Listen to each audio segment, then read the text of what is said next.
So Learning Unit 1 is operations management. So if you follow your module outline, you should be able to find this particular breakdown. So within Learning Unit 1, you will look at the importance of operation management. You'll look at system processes and operational design, as well as operations planning, controlling, and improvements.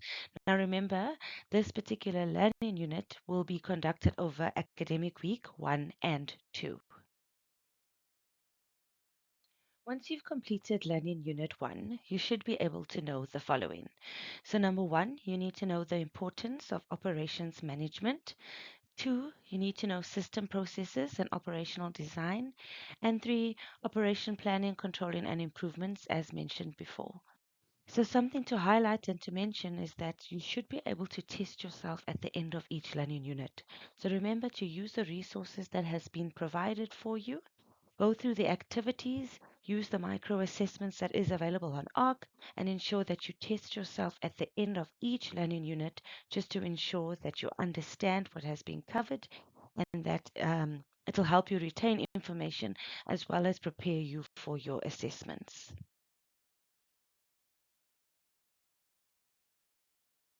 Before we look at the importance of operations management, we need to understand what is operations management. So, operations management is the process of planning, organizing, and controlling the resources as well as the activities that transform your inputs. Now, your inputs are your raw materials, labor, and technology into quality goods and services efficiently and effectively. So, basically, operations management is the backbone of any organization. It ensures that products are manufactured or services are delivered in the right quantity, at the right quality, as well as the right time, even at the lowest possible cost.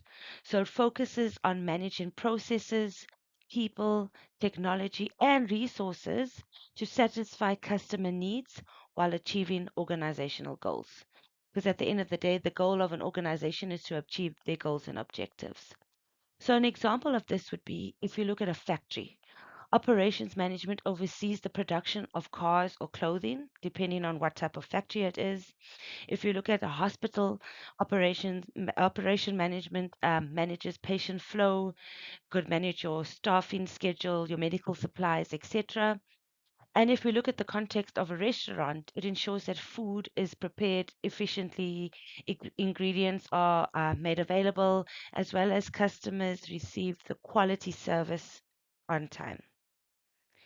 So, if we sum it up, operations management is about making sure an organization's day to day activities run smoothly, efficiently, and ultimate goal is to gain a profit. The process of converting your inputs into outputs. So, this is the core concept of operations management. And I'm going to explain how we use your resources or our inputs to produce goods and services, which is our outputs to satisfy customer needs. So, if we look at our inputs, what are our inputs? Our inputs are resources required to produce a product or service. So, this could include your people. So, we call them your labor. So, this could be your employees, managers, basically your skilled workers. If we refer to materials, we refer to your raw materials, your supplies, your components. So, what do I need to use in order to produce my good or service? When we talk about machines and technology, we can refer to as IT, information systems, or even tools and equipments. Capital is money, so your financial resources that is used to fund your operations. If we talk about the actual transformation process, where we put the inputs and we convert them into outputs, so this involves in activities such as your manufacturing, your assembling process, processing of information, providing services, your quality control and inspection, as well as packaging and distribution. So the goal here is to add value by changing the forms, the functions, as well as the usefulness of the input. So you want to ultimately convert your inputs now into outputs. So this is the process of doing it. If we refer to your outputs, we look at your final goods or services that are going to be delivered to the customer. So think of your outputs, it's now your final finished good. So This could be an example of a smartphone that's manufactured in a factory, or perhaps a prepared meal in a restaurant that is now handed over to the customer to now eat. This could be a banking transaction completed within the bank for a customer, or if you look at the university space, it could be a university education that's provided to students. So that would be your output. So after your outputs are delivered, organizations receive feedback from the customers, and this could be feedback through reviews, complaints, surveys, as well as perhaps sales performances. So this feedback now helps managers improve their processes. It allows them to enhance their quality, to reduce the costs, but ultimately meet your customer needs and expectations better.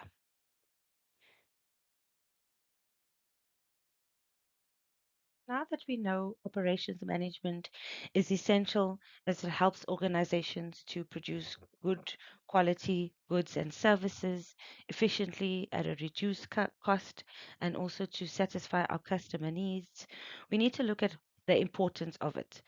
So if we look at the first step, number one, reduces costs. So within operations management, it helps organizations minimize production and operating costs. How do we do this? By using resources such as our labor, our materials, our time, as well as machinery. It also reduces wastes. By doing this, we prevent unnecessary expenses as well as use it as an opportunity to improve production. If we look at the second point, it increases our revenue. So efficient operations lead to higher quality products and better customer services, which then attract more customers and encourage repeat purchases. Point three, reduce the amount of investment. So good operations management ensures that resources are used effectively. We are reducing the need for excessive inventory or equipment as well as labor. So by maximizing the use of our existing resources, the business can then achieve its goals without making unnecessary investments. So this now will then improve their cash flow as well as their profitability. Point four, it provides motivation for new innovation. So operations management encourages continuous improvements. How does this happen? So this happens by identifying more efficient ways to produce goods and services or even delivering their services. So this drives innovation in products, processes, as well as technology. And then this also helps the organization remain competitive and respond to the always changing customer demands. So our customers' needs are always changing. But by us doing this and becoming innovative in terms of our processes and the way we do stuff, the technology we use, it helps us to become competitive so we then can keep up with our competitors within our market. So if we look at point five, improves production. So operations management plans, organizes, and controls production activities to ensure that goods and services are produced efficiently in the correct quantity as well as the required quality. Point six, it satisfies our business needs. So every organization aims to achieve objectives. And what is the objective?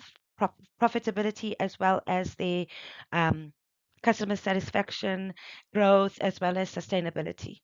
So operations management supports these goals by ensuring that the right products or services are produced at the right time, in the right quantity, at the right cost.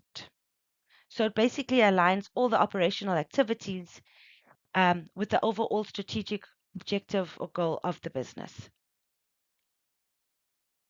So, to sum up the importance of operations management, it reduces costs, it increases revenue, it could minimize investment requirements, as well as encourage innovation, even improve product efficiency, as well as help the organization achieve their business objectives.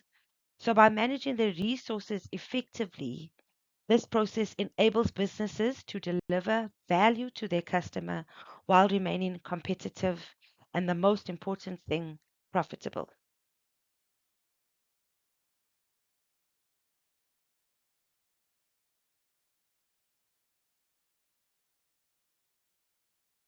So, an important concept within operations management is the transformation process. So, if you understand this concept, you will understand what every business does, whether they operate within a manufacturing sector, within banking, within a hospital, or even perhaps a university.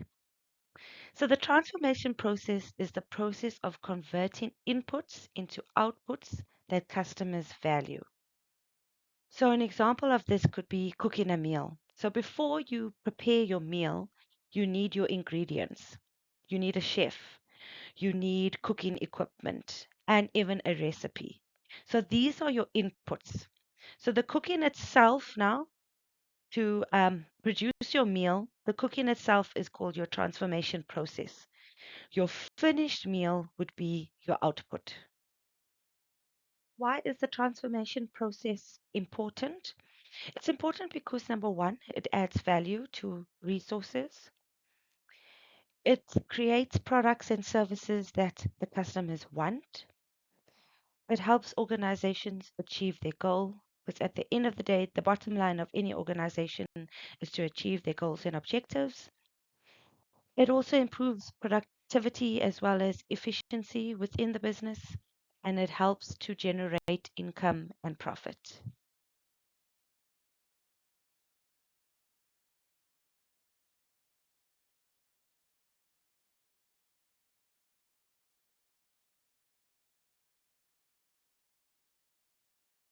When we study operations management, it is important to understand that not all businesses operate the same way.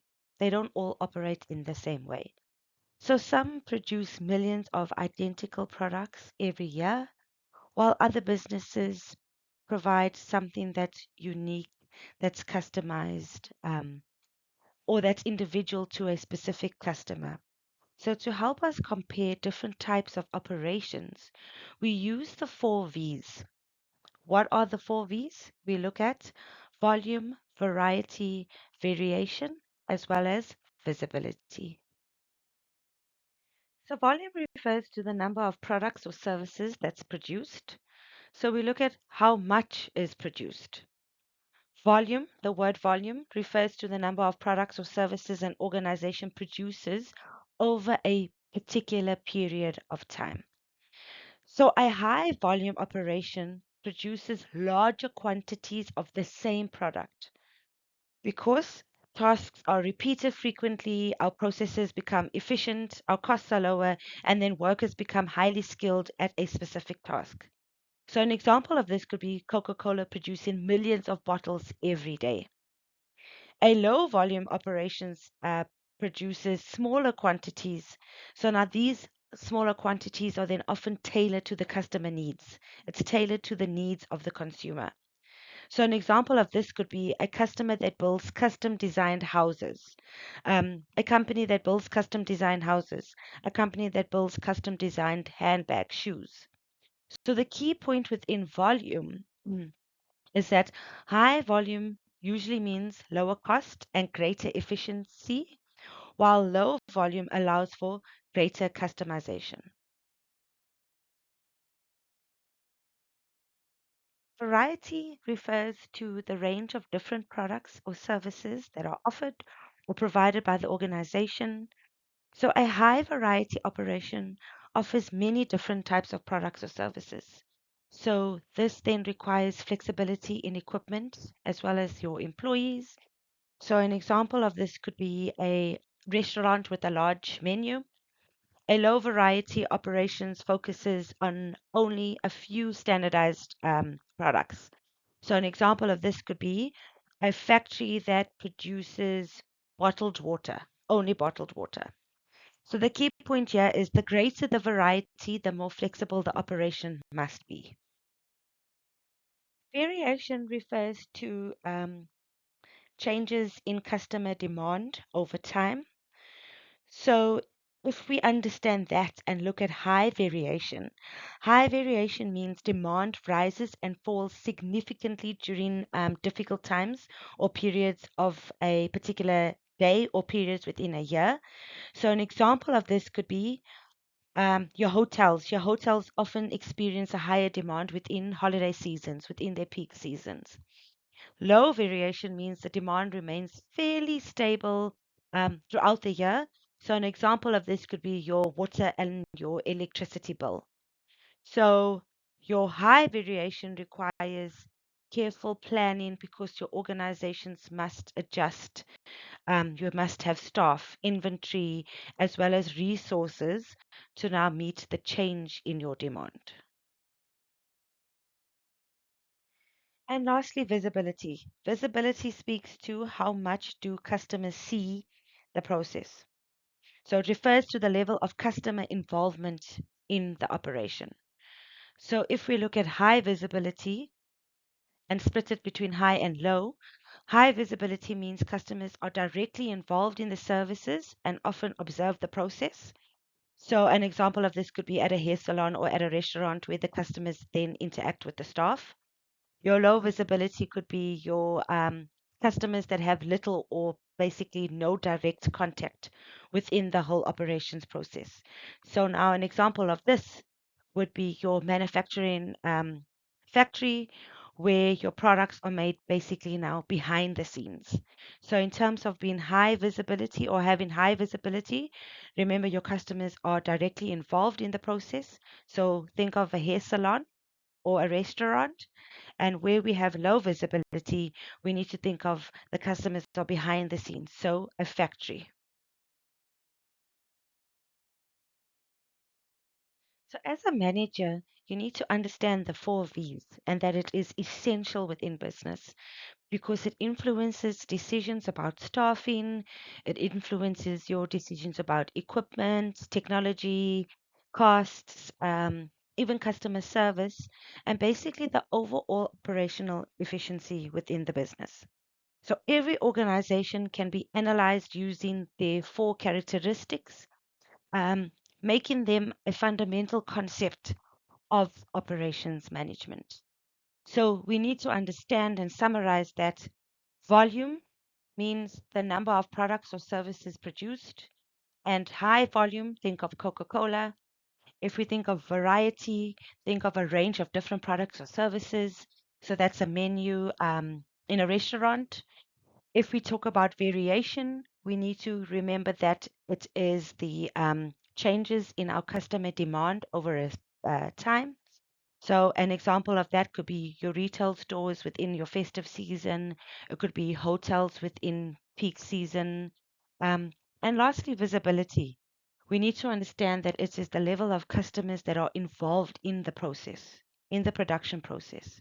So high visibility, your hair salon, because you have a direct involvement between the consumer and the salon who's producing the product, or you have a low visibility, which would be the customers then behind the scenes, like we are not involved in the manufacturing process of perhaps bottled water.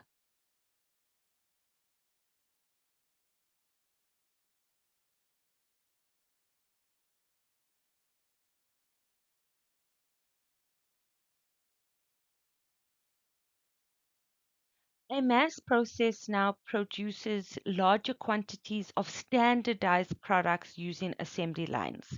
So that's what you need to remember when you think of a mass process.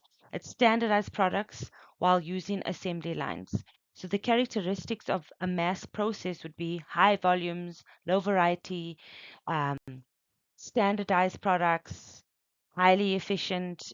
And your examples of this would be your car manufacturing plants, television manufacturing, as well as your soft drink production. If you think of batch process or batch processing, you need to think of groups of batches.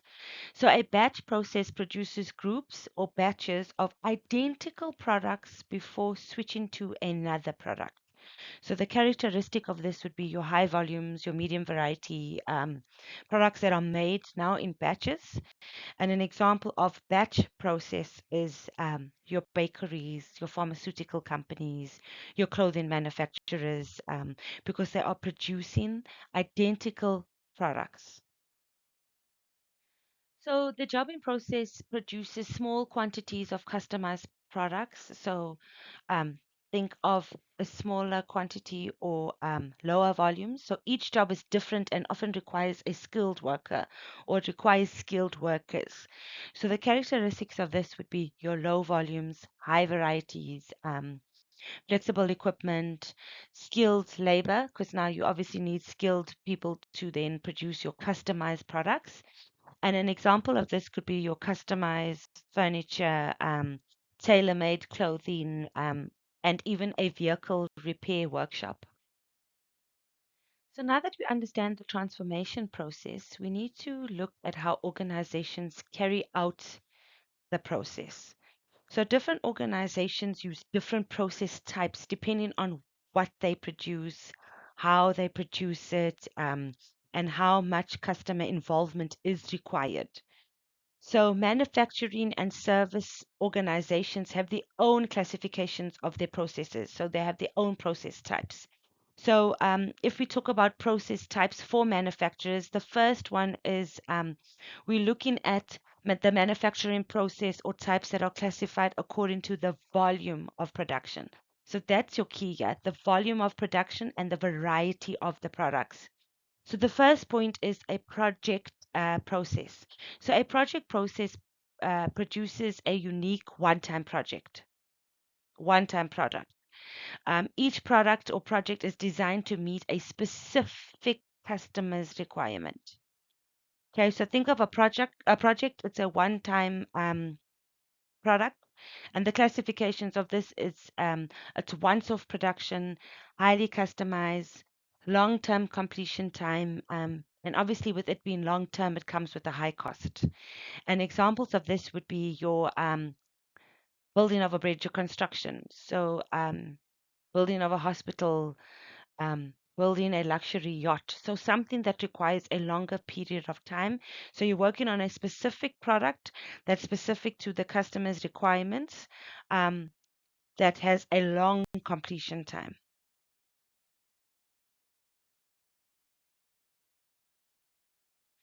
A continuous process operates continuously, and now this is often 24 hours a day or producing products without interruptions.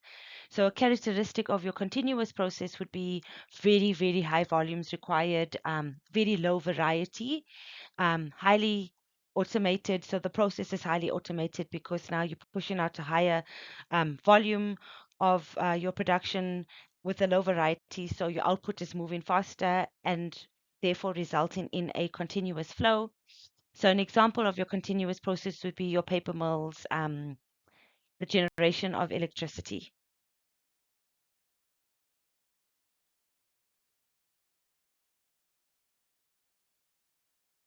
A mass service serves a large number of customers using standardized procedures, and the characteristics of mass service is your high customer volume, your low customization, as well as standardized services that are required.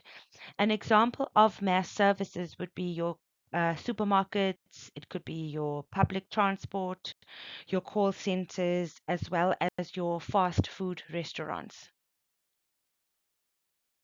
A service shop offers a balance between your standardization as well as your customization.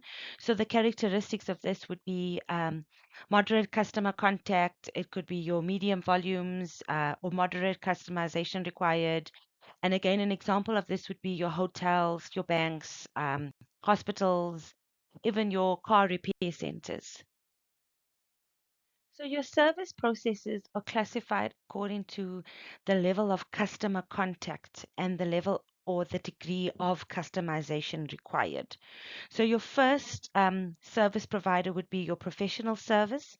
So this is a service that provides highly customized services with significant interaction between the customer and the service provider. So the characteristic of this would be your high customer contact. It's highly customized to the needs of the customer, the consumer. It requires skilled professionals. And an example of this would be your doctors, your lawyers, your architects, as well as consultants. So to conclude, the choice of process type now depends on what an organization produces and how it serves its customers. So manufacturers generally move from project to jobbing to batch to mass to continuation as their production volume increases as well as product variety decreases. And service providers move from professional service to shop service to mass service. So as the customer volume increases and the level of customization decreases. So understanding these process types help managers choose the most appropriate production or service method to improve efficiency, to reduce costs, and to meet the customer needs.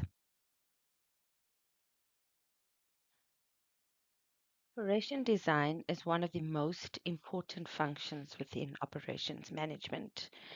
It is the process of planning and developing the products and services and the processes that an organization use to meet the customer needs efficiently and effectively. So basically, in simple terms, your operations design needs to answer the most important questions. So you need to ask what product or service will we offer? How will we produce or deliver it? And three, how can we do it efficiently while meeting the customer's expectations? So the objective of operation design is to create products and services that are high quality, reliable, easy to produce and deliver to your consumers, able to satisfy the needs of your consumers.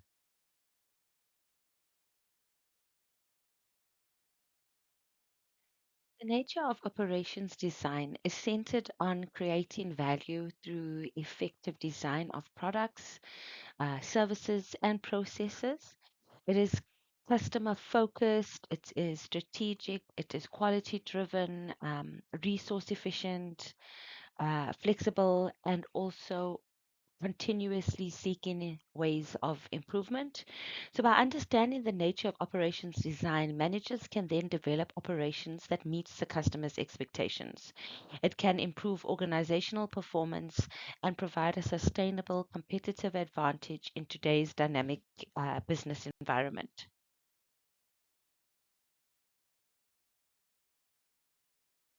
So, the nature of operations design is the process of then planning, developing, and improving your products and services, as well as your operational processes, so that the organization can achieve its goals and objectives efficiently and effectively.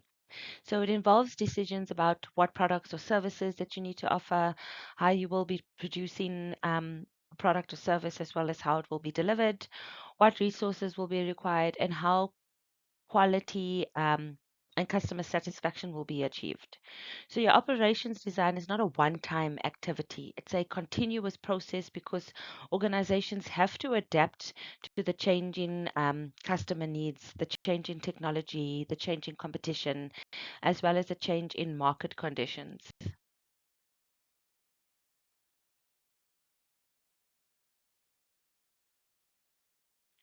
So, good design is the process of creating products and services that meet customer needs while being functional, attractive, cost effective, and easy to produce and even deliver to get your product or service to your consumer.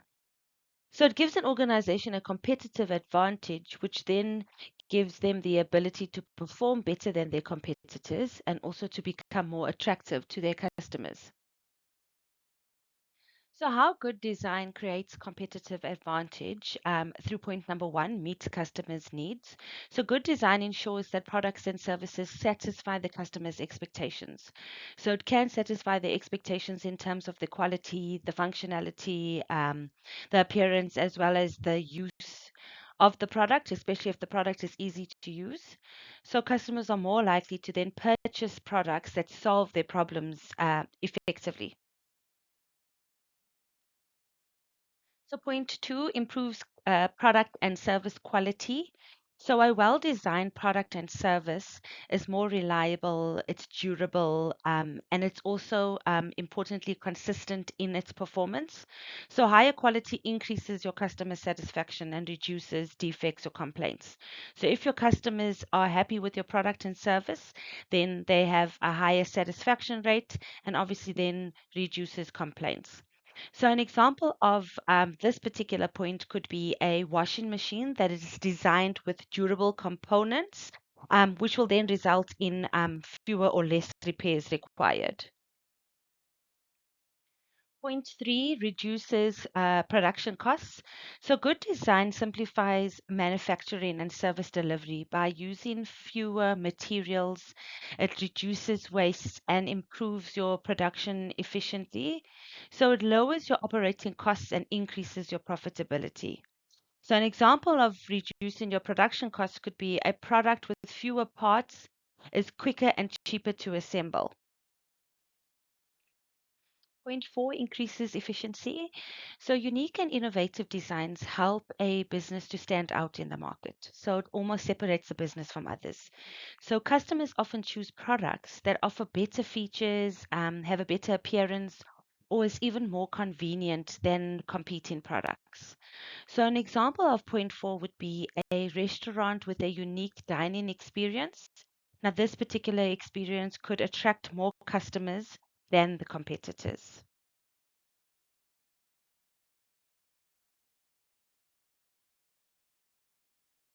Point five encourages innovation. So, good design promotes creativity and continuous improvements. So, businesses can then develop new products, even improve their existing ones, and respond to changing customer preferences, especially as technology advances. So, an example of point five would be electric vehicles that have now produced improved battery technology, which then is resulting in the organization or the company having more innovation, more innovative designs, therefore separating them from their competitors. So, in summary, good designs help organizations produce products and services that are more attractive, more efficient, cost effective, and valuable to customers, thus enabling them to to compete in the market successfully.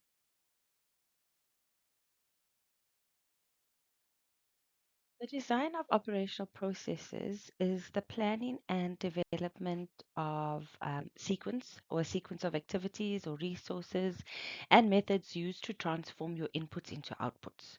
So, yeah, the focus is on how work will be carried out to produce the goods or services efficiently, effectively, and consistently. So, basically, operational process design determines the best way to perform so that products and services meet customer requirements while minimizing the costs, time, and waste.